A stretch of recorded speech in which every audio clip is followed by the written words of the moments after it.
안녕하세요, 랭킹나라입니다. 대한민국이 멕시코에 아쉽게 패하긴 했지만 남아공전에서 비기기만 해도 조2위가 확정인데요. 많은 팬들은 조2위면 더 어려운 거 아니야? 라고 생각할 수 있을 겁니다. 하지만 이번 북중미 월드컵에서는 오히려 조2위가 엄청난 이점이 될 수도 있습니다. 과연 어떤 이유 때문일까요? 지금부터 살펴보겠습니다. 첫 번째, 이동 거리가 압도적으로 짧습니다. 대한민국은 조별리그를 멕시코 몬테레이에서 마치게 됩니다. 만약 조2위로 통과한다면 32강전은 미국 캘리포니아주 로스앤젤레스 스타디움에서 경기가 열립니다. 몬테레이에서 LA까지의 거리는 약 2200km. 북중미 대륙 기준으로는 비교적 짧은 이동입니다. 반면 조3위가 된다면 다른 대진표로 가게 되는데 동부 지역까지 이동해야 할 수도 있는데요. 그 경우 이동 거리는 4000에서 5000km를 넘길 수도 있습니다. 장거리 비행에 따른 체력 소모를 줄일 수 있다는 점은 대한민국에게 매우 큰 장점입니다. 두 번째, 사실상 홈 경기장이 될 수도 있습니다. 로스앤젤레스에는 미국 최대 규모의 한인 사회가 형성되어 있습니다. 남가주 지역에는 수십만 명의 한국계 주민이 거주하고 있으며 대한민국 대표팀 경기가 열릴 경우 엄청난 응원 인파가 몰릴 가능성이 높습니다. 실제로 과거 미국에서 열린 국가대표 경기에서도 관중석 상당수가 한국 팬으로 채워진 사례가 많았습니다.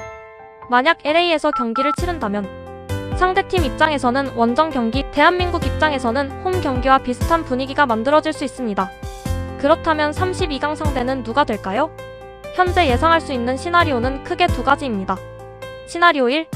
대한민국 대 캐나다. 개최국 캐나다는 절대 만만한 상대가 아닙니다. 하지만 세계 최강급 팀들과 비교하면 한국과 피파 랭킹이 비슷한 캐나다는 충분히 해볼 만한 상대라는 평가를 받고 있습니다. 또한 캐나다 입장에서는 경기가 미국에서 열리기 때문에 개최국 이점도 크게 누리지 못하게 됩니다. 만약 승리한다면 대한민국은 LA를 떠나 휴스턴으로 이동하게 됩니다. 그러면 16강의 상대팀보다 하루 먼저 도착하게 됩니다. 시나리오 2. 대한민국 대 스위스. 피파 랭킹 19위인 스위스는 유럽의 강호입니다. 수비 조직력이 뛰어나고 월드컵 경험도 풍부합니다. 분명 쉽지 않은 상대입니다.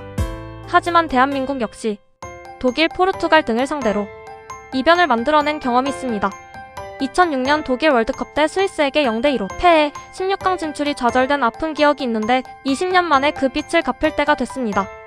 또 한 가지 흥미로운 건 F조에 속해 있는 일본이 조1위로 32강에 진출하고 또 양국이 나란히 16강에 진출하면 월드컵 역사상 첫 한일전 단두대 매치가 열릴 가능성이 있습니다. 피파 랭킹 16위의 아시아 최강급 전력을 보유하고 있는 일본은 선수층, 조직력, 유럽파 숫자 모두 세계적인 수준입니다. 객관적인 전력에서는 일본이 우세하다는 평가입니다. 하지만 대한민국에게는 30시간의 휴식이 더 주어집니다. 30시간이 별것 아닌 것처럼 보일 수 있습니다. 하지만 월드컵 토너먼트에서는 이 하루가 엄청난 차이를 만듭니다. 선수들은 90분, 길게는 연장 120분까지 뛰게 됩니다. 회복, 전술 훈련, 부상 관리, 영상 분석까지 고려하면 30시간은 사실상 하루 이상의 가치가 있습니다. 이렇듯 이번 북중미 월드컵에서는 조2위가 반드시 나쁜 결과는 아닙니다. 과연 멕시코를 떠나 미국으로 가는 한국은 LA에서 기적을 만들 수 있을까요? 여러분의 예상 성적을 댓글로 남겨주세요. 이상 랭킹나라였습니다. 더 흥미로운 소식을 원하시면 좋아요 및 구독 부탁드려요.